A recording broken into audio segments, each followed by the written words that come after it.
Hello everyone, welcome back to my channel. दोस्तों, आपकी ज़रूरतों और डिमांड को ध्यान में रखते हुए मैं आपके लिए होमवर्क करके आ गया हूं और आपके लिए एक शानदार वीडियो लेकर आया हूं। और यह वीडियो आधारित है आपके मॉड्यूल 3 निष्ठा प्रशिक्षण कार्यक्रम मॉड्यूल 3 विद्यालय में स्वास्थ्य एवं कल्याण से संबंधित 25 बहुविकल्पीय प्रश्न हैं। और ये प्रश्न ऐसे हैं कि ये निश्चित रूप से जो है आपकी जो प्रशिक्षण उपरांत जो परीक्षा होगी उसमें कहीं ना कहीं इसमें से प्रश्न आने तय हैं। तो दोस्तों, आप मेरी वीडियो को पूरा देखिएगा, क्योंकि जो वीडियो मैं आपके लिए 10 मिनट के लिए तैयार करता हूँ उस वीडियो को बनाने में मुझे 4 या 5 घंटे लग जाते हैं। और अगर आप वीडियो नहीं देखते हैं और सिर्फ पीडीएफ डाउनलोड करके जो है काम अपना चला लेते हैं तो मेरे लिए बड़ा समस्या हो जाती है कि आप वीडियो भी नहीं देख रहे हैं और मैं इतना मेहनत कर रहा हूं। दोस्तों, मैं इस वीडियो का पीडीएफ आपको दे रहा हूं, इसकी लिंक डिस्क्रिप्शन में दे रहा हूं। लेकिन ध्यान दीजिएगा, पीडीएफ जो है पासवर्ड प्रोटेक्टेड है और इस वीडियो के शुरू से लेकर अंत के बीच में कहीं भी मैं आपको वो पासवर्ड डिस्क्लोज करूंगा, उसको बताऊंगा। उसके लिए आपको मेरी वीडियो पूरा देखना होगा। अगर आप मेरे चैनल पर नए हैं तो प्लीज़ मेरे चैनल को सब्सक्राइब कर लीजिएगा, बेल आइकन को प्रेस कर दीजिएगा। दोस्तों, मैं आपके सामने कोई शर्त नहीं रख रहा हूं, लेकिन आप मेरी मेहनत को देखिए कि 4 घंटे 5 घंटे अगर कार्यक्रम में तैयार करता हूं और आपके लिए 10 मिनट का वीडियो भेजता हूं, आप 10 मिनट भी अगर समय नहीं निकाल पाते हैं अपने लिए तो फिर मेरे लिए बड़ा जो है मुझे कष्ट होता है कि आखिर हमारे मित्र जो है इतने कैसे हो सकते हैं कि वो 10 मिनट हमारे लिए समय नहीं निकाल पाते हैं। मैं उनके लिए 5-5 6-6 घंटे काम कर रहा हूं। तो दोस्तों, इसीलिए मैंने अपने पीडीएफ को पासवर्ड प्रोटेक्टेड कर दिया है और वीडियो के शुरू से लेकर अंत के बीच में कहीं भी बताऊंगा। आप वहां पर पासवर्ड को देख करके आप पीडीएफ को डाउनलोड कर लीजिएगा। पीडीएफ की लिंक वीडियो के डिस्क्रिप्शन में दे दूंगा, लिंक को डाउनलोड कर लीजिएगा और जब आप खोलेंगे तो पासवर्ड मांगेगा और वो पासवर्ड मैं आपको इस वीडियो में बताने वाला हूं। इसलिए आप इस मेरी छोटी सी वीडियो को आप पूरा ध्यान से देखिएगा, बीच में मैं आपको पासवर्ड जरूर बता दूंगा। तो आइए दोस्तों, शुरू करते हैं। निष्ठा प्रशिक्षण कार्यक्रम भविष्य की तैयारी भाग 2। विद्यालय में स्वास्थ्य एवं कल्याण से आपने क्या सीखा? सामाजिक एवं मानसिक स्वास्थ्य क्या है? यम और नियम के सिद्धांत को आपने कितना जाना? अपनी समझ को परखें। 25 बहुविकल्पीय प्रश्नों के माध्यम से एक आकर्षक वीडियो दोस्तों मैं आपके सामने लेकर आ रहा हूं। आप इसको देखिए और देख करके जो है आप इसके आंसर को लगाइए। मैं आपको बताना चाहूंगा कि यहाँ पर जो है ये जो हमारी पीडीएफ है इमेज फॉर्म में है, इसलिए मैं यहाँ पर टिक नहीं करूंगा। मैं आपको वीडियो के आखिरी में सारा आंसर दे रखा हूँ। वीडियो के आखिरी पेज में आपको सारा आंसर मिल जाएगा, लेकिन मैं यहाँ पर साथ साथ में आपको आंसर बताता भी चल रहा हूँ। आप इस पर ध्यान दीजिएगा। पहला प्रश्न आपके सामने है, निम्न में से कौन एक शारीरिक योग्यता के विकास में मदद करने वाली गतिविधि नहीं है? प्रश्न को ध्यान दीजिए। खेल, योग, मोबाइल में गेम खेलना या जिम्नास्टिक? तो दोस्तों, इस प्रश्न का आंसर है आपका ऑप्शन सी, मोबाइल में गेम खेलना। फिर प्रश्न नंबर 2 आपके सामने है, यम के कितने सिद्धांत हैं? आपने इस भाग में पढ़ा होगा यम के कितने सिद्धांत हैं, 5, 4, 6 या 3?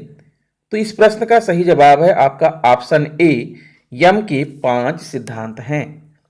और फिर अगला प्रश्न आता है।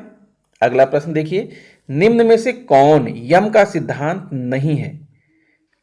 ऑप्शन ए अहिंसा, बी शौच, सी ब्रह्मचर्य और डी अस्तेय। तो दोस्तों, यहां पर आपका राइट आंसर है ऑप्शन बी शौच। शौच जो है ये यम का सिद्धांत नहीं है, बल्कि यह नियम का सिद्धांत है, इसलिए यहां पर आपका option B is right. Next question आपके सामने है, निम्न में से कौन नियम का सिद्धांत नहीं है?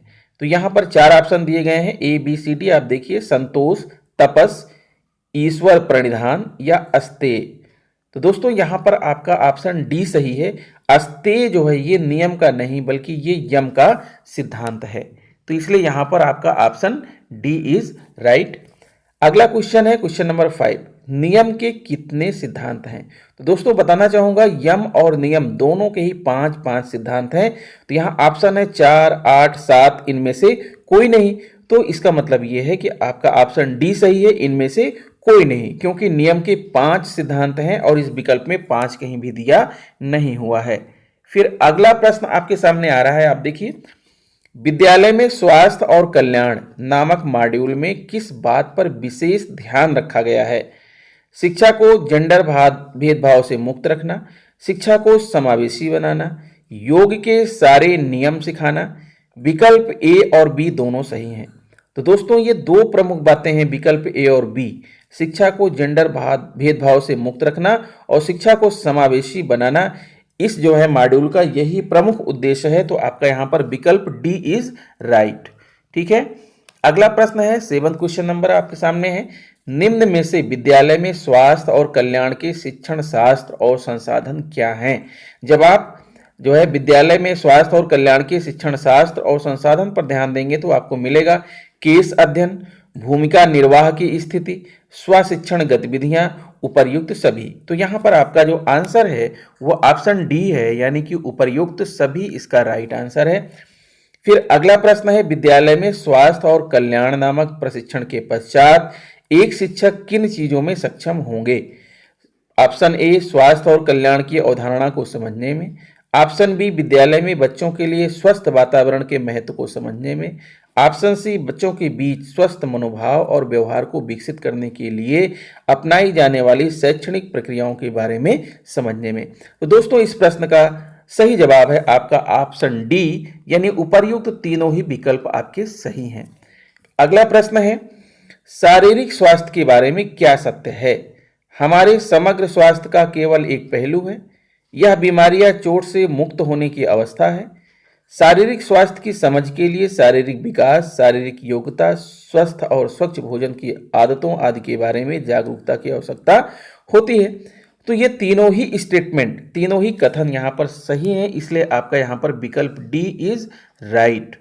नेक्स्ट क्वेश्चन आपके सामने है, सामाजिक स्वास्थ्य क्या है? दूसरों के साथ और पर्यावरण के साथ तालमेल, समूह में काम करना, व्यक्तिगत संबंधों की संतुष्टि या उपर्युक्त सभी। तो दोस्तों यहां पर जो है आपका राइट आंसर है ऑप्शन डी, उपर्युक्त सभी यहां पर आपका राइट है। नेक्स्ट क्वेश्चन, क्वेश्चन नंबर 11 है, भावनात्मक स्वास्थ्य के बारे में क्या सत्य है? व्यक्ति आरामदायक महसूस करने के लिए भावनाओं को नियंत्रित और प्रबंधित कर सकता है। लोग भावनात्मक रूप से स्वस्थ होते हैं। लोग अपनी भावनाओं को सफलतापूर्वक व्यक्त करने में सक्षम होते हैं, या उपर्युक्त सभी। तो दोस्तों इस प्रश्न का राइट आंसर है ऑप्शन डी, यानी उपर्युक्त सभी यहां पर सही है। क्वेश्चन नंबर 12 है, मानसिक स्वास्थ्य के बारे में क्या सत्य नहीं है? ध्यान दीजिएगा प्रश्न पर, यहां प्रश्न पूछ रहा है कि मानसिक स्वास्थ्य के बारे में क्या सत्य नहीं है। मानसिक स्वास्थ्य कल्याण की स्थिति है, ये तो सत्य है। इसमें व्यक्ति अपनी क्षमताओं का एहसास करता है, ये भी सत्य है। अपने समुदाय में योगदान करने में सक्षम होता है, यह भी सत्य है। यानी अब क्वेश्चन ये है कि क्या सत्य नहीं है? ठीक है, अपने समुदाय में उपर्युक्त सभी सत्य नहीं है, ये कैसे हो सकता है? मानसिक स्वास्थ्य कल्याण की स्थिति है, ये तो सत्य है। इसमें व्यक्ति अपनी क्षमताओं का एहसास करता है, ये भी सत्य है। अपने समुदाय में योगदान करने में सक्षम होता है, यह भी सत्य है। यानी ऑप्शन डी जो है यहां होना चाहिए इनमें से कोई नहीं। ये मुझसे लिखने में गलती हो गई है, तो इसको आप समझिए कि इनमें से कोई नहीं। तो इस तरह से आपका इस लिहाज से ऑप्शन डी इज राइट, लेकिन ऑप्शन को बदल लीजिएगा दोस्तों, यहां पर आपको समझना होगा इनमें से कोई नहीं। फिर अगला प्रश्न आता है क्वेश्चन नंबर 13, क्या मानसिक स्वास्थ्य दैनिक जीवन और संबंधों को प्रभावित कर सकता है? क्या मानसिक स्वास्थ्य दैनिक जीवन और संबंधों को प्रभावित कर सकता है? हाँ, नहीं, बिल्कुल नहीं, उपर्युक्त सभी तो हो ही नहीं सकता है। मानसिक स्वास्थ्य दैनिक जीवन और संबंधों को प्रभावित कर सकता है, इसका जवाब है हाँ, यानी यहां पर आपका ऑप्शन ए इज राइट। अगला प्रश्न आपके सामने आ रहा है, क्वेश्चन नंबर 14 है, WHO का फुल फॉर्म क्या है? बहुत ही सरल प्रश्न है, छोटा छोटा बच्चा जानता है। WHO का फुल फॉर्म है विश्व स्वास्थ्य संगठन, विश्व सामाजिक संगठन, विश्व विरासत संगठन, उपर्युक्त सभी। तो दोस्तों यहां पर आप जानते हैं कि आपका ऑप्शन ए राइट है, विश्व स्वास्थ्य संगठन, वर्ल्ड हेल्थ ऑर्गेनाइजेशन WHO का फुल फॉर्म है। अगला प्रश्न है, मानसिक स्वास्थ्य में क्या शामिल नहीं है? ध्यान दीजिएगा, क्या शामिल नहीं है? मनोवैज्ञानिक लचीलापन प्राप्त करना, ये तो शामिल है। जीवन गतिविधियों और प्रयासों के बीच संतुलन बनाना, यह भी शामिल है। जीवन का आनंद लेने की क्षमता विकसित करना, यह भी शामिल है। इनमें से कोई नहीं, अर्थात यही आपका आंसर टिक होगा, इनमें से कोई नहीं, क्योंकि ऊपर के तीनों ही शामिल हैं। तो दोस्तों अब मैं आपको पासवर्ड बता देता हूं, नहीं आप कहेंगे कि सर आप बेईमानी कर रहे हैं। बेईमानी नहीं कर रहा हूं दोस्तों, आप इस मेरी बात को समझने की कोशिश करिए। मैं आपके लिए बहुत कुछ काम करना चाहता हूं, मन में बहुत सारे उन्माद रखता हूं, लेकिन थोड़ा सा समय आप मेरे लिए निकालिए। 5 मिनट 10 मिनट का वीडियो होता है, आप उतने समय तो आप देख लीजिए। आपकी वीडियो देख लेने से हमारा मनोबल बढ़ता है और आपका वीडियो देखना ही हमारा लक्ष्य है, क्योंकि मैं उसी के लिए तो काम कर रहा हूं कि आप वीडियो को देखें।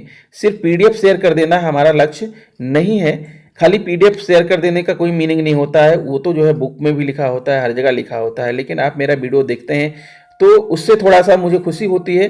दोस्तों, मैं बताना चाहूँगा कि पीडीएफ का पासवर्ड है 2222, यानी 4 बार 2 लिखना है, 2222। याद हो गया आपको? 2222 है। और पीडीएफ की लिंक मैं वीडियो के डिस्क्रिप्शन में दे दे रहा हूं, वहां से आप डाउनलोड कर लीजिएगा, अपने पास सुरक्षित रख लीजिएगा। और जब भी आपको पीडीएफ खोलना होगा तो पासवर्ड मांगेगा, तो पासवर्ड डालिएगा 2222, यानी 4 बार आपको 2 लिखना है, 2 लिखना है, 2222 लिखना है। ठीक है, आगे बढ़ता हूं दोस्तों। 16वां प्रश्न है, तनाव में क्या शामिल नहीं है? भय, अपराध बोध, घबराहट, इनमें से कोई नहीं। इनमें से कोई नहीं ऑप्शन आपका सही होगा, क्योंकि ऊपर जो तीनों दिए गए हैं तनाव में तीनों ही शामिल हैं, इसलिए ऑप्शन डी आपका राइट है। 17वां प्रश्न है, 17वां है, तनाव का असर किन चीजों पर पड़ता है? शैक्षणिक प्रदर्शन पर हाँ पड़ता है, क्रियाशीलता पर, इस पर भी पड़ता है, व्यवहार पर भी पड़ता है, यानी उपर्युक्त सभी पर पड़ता है। तो यहां पर आपका जो ऑप्शन डी है वो राइट है। और अगला प्रश्न है 18वां, बीमारी या विकार निरंतरता में व्यक्ति के अंदर क्या लक्षण दिखते हैं? नींद या खाने में कठिनाई, आत्महत्या की प्रवृत्ति, सामाजिक अलगाव या उपर्युक्त सभी। तो दोस्तों, ऊपर के तीनों ही विकल्प यहां पर सही हैं, इसलिए आपका ऑप्शन यहां पर डी को सही आप टिक करिएगा। अगला प्रश्न है आपके सामने आ रहा है, बच्चों का शारीरिक विकास स्वास्थ्य के महत्वपूर्ण घटकों में से एक है, यह कथन सत्य है, असत्य है, ना सत्य है, ना असत्य है, पता नहीं। आप क्या सोचते हैं? मेरे हिसाब से तो यह सत्य है। बच्चों का शारीरिक विकास स्वास्थ्य के महत्वपूर्ण घटकों में से एक है, यह कथन बिल्कुल सत्य है। Option A is right. Question number 20 आप देख सकते हैं, हमारे शरीर में परिवर्तन, जो हमारे शरीर में परिवर्तन होता है वो क्या होता है? सामान्य है, प्राकृतिक है, स्वस्थ है, उपर्युक्त सभी। तो इससे रिलेटेड जो है ट्रेनिंग में एक प्रश्न भी आया था दोस्तों, आपको पता होगा। तो ऊपर के तीनों ही विकल्प सही हैं, यानी option D is right here. ठीक है, नेक्स्ट क्वेश्चन है 21 आप देख पा रहे हैं, हमारे शरीर में परिवर्तन होता है, इस संबंध में कौन सा कथन सत्य है? शारीरिक परिवर्तन पहले होता है, मनोवैज्ञानिक परिवर्तन दूसरे क्रम पर होता है, सामाजिक परिवर्तन सबसे बाद में होता है। तो आप क्या सोच रहे हैं दोस्तों इसके बारे में? कौन सा परिवर्तन पहले होता है, कौन सा परिवर्तन बाद में होता है? क्या आप ये कह सकते हैं? क्या ऐसा कोई फिक्स है? नहीं। कुछ बच्चों में शारीरिक पहले होता है, सामाजिक बाद में होता है, मनोवैज्ञानिक पहले हो जाता है, यानी ये निश्चित नहीं है, अर्थात यह अनिश्चित है। तो इस हिसाब से आपका यहां पर ऑप्शन डी इज राइट। ठीक है, अगला प्रश्न 22वां है, चेहरे के बाल दिखाई देना लक्षण है? ऐसा प्रश्न जो है आपके ट्रेनिंग में पूछा गया था। चेहरे के बाल दिखाई देना लक्षण है लड़कों का, लड़कियों का, दोनों का, इनमें से कोई नहीं। तो दोस्तों, चेहरे के बाल तो लड़कों को ही दिखाई पड़ते हैं, दाढ़ी है, मूछें हैं, ये लड़कों को दिखाई पड़ते हैं, लेकिन कभी कभी जो है अनियमितता या हार्मोनल जो है डिसबैलेंस के कारण लड़कियों को भी कुछ बाल चेहरे पर दिखाई पड़ते हैं, लेकिन वो जो है परमानेंट नहीं है, वो सत्य नहीं है। कभी कभार वो जो है डिस्टर्बेंस के कारण होता है, इसलिए इस प्रश्न का राइट आंसर है ऑप्शन ए, लड़कों का। चलिए आगे बढ़ते हैं। चपलता संबंधित है, चपलता किस चीज से संबंधित है? तीव्रता से हिलने डुलने, शारीरिक गतिविधियां करने की क्षमता, फुर्तीपन, इनमें से कोई नहीं। दोस्तों, चपलता जो है आप जानते होंगे कि जो बच्चा या जो व्यक्ति चपल होता है, तीव्रता से हिलता डुलता भी है, शारीरिक गतिविधियां भी करता है और फुर्तीपन भी उसके शरीर में होती है, अर्थात ऊपर तीनों ही संबंधित हैं। तो आपका ऑप्शन जो है क्या कहेंगे? तीव्रता से हिलना डुलना, शारीरिक गतिविधियों की क्षमता, फुर्तीपन, ये तो तीनों संबंधित हैं। अब डी है इनमें से कोई नहीं, तो इनमें से कोई नहीं की जगह होना चाहिए था उपर्युक्त सभी। उपर्युक्त सभी ये सही होगा, यहां पर आप सही कर लीजिएगा, क्योंकि लिखते समय थोड़ा सा जो है दिमाग का जो बैलेंस है वो इधर उधर सोचने में चला जाता है, तो इसलिए लिखते हैं कुछ लिख जाता है कुछ। दोस्तों, यहाँ डी की जगह पर आपको लिखना है उपर्युक्त सभी, उपर्युक्त सभी। ठीक है, तीनों ही विकल्प सही हैं, ऑप्शन डी सही होगा, लेकिन यहाँ पर जो इनमें से कोई नहीं लिखा है, इसकी जगह आप पढ़िए उपर्युक्त सभी। चलिए, आप काफी समझदार हैं, इन छोटी मोटी चीजों के लिए आप क्षमा करेंगे। 24वां प्रश्न देखिए, हमारे भावों को देखिए, वर्तनी पर नहीं। 24वां प्रश्न है, प्राणायाम में क्या शामिल नहीं है? अनुलोम विलोम, सितकारी, भ्रामरी, कपालभाति। सोचिए क्या सही है, क्या शामिल नहीं है? दोस्तों, प्राणायाम में अनुलोम विलोम भी है, सितकारी भी है, भ्रामरी भी है, लेकिन कपालभाति प्राणायाम में नहीं है। कपालभाति एक शारीरिक क्रिया है, ठीक है, इसलिए यहां पर ऑप्शन डी आपका राइट होगा। हाँ तो दोस्तों, जैसा कि आप देख पा रहे हैं, यह इस वीडियो का आखिरी प्रश्न है, 25वां प्रश्न। मैं इस प्रश्न को पढ़ूं इसके पहले मैं आपसे आग्रह करूंगा कि अगर आपको मेरा वीडियो अच्छा लग रहा है तो प्लीज़ मेरे चैनल को सब्सक्राइब कर लीजिए, बेल आइकन को प्रेस कर दीजिए और दूसरे मित्रों को शेयर भी कीजिए। मैं आपके लिए मॉड्यूल 2 की वीडियो लेकर आने वाला हूँ, आप चैनल पर बने रहिए, ठीक है। इसके बाद मैं आपके सामने आंसर का प्रेजेंटेशन करूंगा। तो 25वां प्रश्न देखिए, संतुलित आहार में शामिल है, संतुलित आहार में शामिल है क्या? भूख लगे तो मैगी खा लेना, चाउमीन पिज्जा बर्गर खाना, दूध पीकर रह लेना, या उचित मात्रा में कार्बोहाइड्रेट प्रोटीन वसा और विटामिन से युक्त भोजन लेना। दोस्तों थोड़ा सा मैं इस वीडियो में आपके हंसने के लिए भी जो है मैंने ऑप्शन दे दिया है, तो थोड़ा सा आप हंस लीजिएगा, खुश हो लीजिएगा। आप जानते हैं कि इस प्रश्न का राइट आंसर है ऑप्शन डी, उचित मात्रा में कार्बोहाइड्रेट प्रोटीन वसा और विटामिन से युक्त भोजन लेना। अब इसके बाद आपके सामने ये जो है प्रस्तुत है आंसर, 1 से लेकर 25 तक के आंसर जो मैंने बताए वो मैंने यहाँ पर दे भी रखा है, आप इसे PDF में डाउनलोड कर लीजिएगा। दोस्तों फिर से मैं आपसे कह रहा हूँ कि PDF का जो पासवर्ड है वो है जो है 2222, यानी 4 बार 2 लिखना है, 2222। तो आप मुझसे PDF की डिमांड मत करिएगा। PDF की लिंक मैं वीडियो के डिस्क्रिप्शन में दे रहा हूं। दोस्तों इतने लोग PDF की डिमांड करते हैं, मैं उनको अलग अलग PDF निकाल करके भेज पाना मेरे लिए बड़ा मुश्किल हो जाता है, इसलिए मैं PDF भेज नहीं पाऊंगा। आप वीडियो के डिस्क्रिप्शन में जाकर PDF की लिंक को डाउनलोड कर लीजिएगा और पासवर्ड जो है 2222 यानी 4 बार 2 डालिएगा, खुल जाएगा और आप अपने लिए इसे सुरक्षित रख सकते हैं। तो दोस्तों मिलता हूँ आपसे नेक्स्ट वीडियो में, नमस्कार।